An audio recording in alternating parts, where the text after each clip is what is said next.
விவசாயத்தை ஏனோ தானோ என செய்யாமல் விருப்பப்பட்டு முழு ஈடுபாட்டுடன் செய்தால் கண்டிப்பாக லாபம் பார்க்கலாம். விவசாயத்தில் கஷ்டப்பட்டு வேலை பார்ப்பதை விட இஷ்டப்பட்டு வேலை பார்த்தால் வெற்றியும் லாபமும் தேடி வரும் என்கிறார் பட்டதாரி இளைஞர் செல்லப்பாண்டி. மதுரை மாவட்டம் உசிலம்பட்டி அருகே சேம்பரை கிராமத்தில் தனக்கு சொந்தமான 10 ஏக்கர் நிலத்தில் பல பயிர் சாகுபடியில் சாதிப்பது எப்படி? மல்பேரி, ஆமணக்கு, அதுபோக சீமப்புல், ஒவ்வொரு வெள்ளாமைக்கும் ஒவ்வொரு சார்பாக நான் சார்ந்து வெள்ளாமை பண்ணிக்கிட்டு இருக்கேன். ஒரு மாதத்துக்கு அந்த வெள்ளாமையில் எப்படி இருக்கும்னா, ஒரு மாதத்துக்கு 1லேருந்து 1.5 மேலே வருமானம் வர அளவுக்கு நான் ரெடி பண்ணி வச்சுருக்கேன். விவசாயத்தை பார்த்து செஞ்சோம்னா நம்மளுக்கு அந்த வருமானம் எடுக்கலாம். சும்மா நம்ம ஏனோ தானோ அப்படின்னு சொல்லி செஞ்சோம்னா அந்தளவுக்கு வருமானம் பார்க்க முடியாது.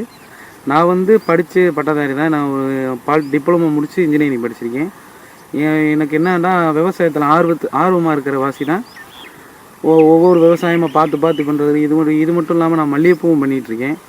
இது எல்லாம் எனக்கு சேர்த்து எவ்வளோ வருதுன்னா, மாதத்துக்கு 1லேருந்து 1.5 வரைக்கும் வருமானம் வருது. ஏன் இதெல்லாம் உங்கள்கிட்ட சொல்கிறேன் அப்படின்னா, இயற்கையான விவசாயம் பண்ணுறேன். செயற்கையாக எந்த விவசாயம் பண்ணலை.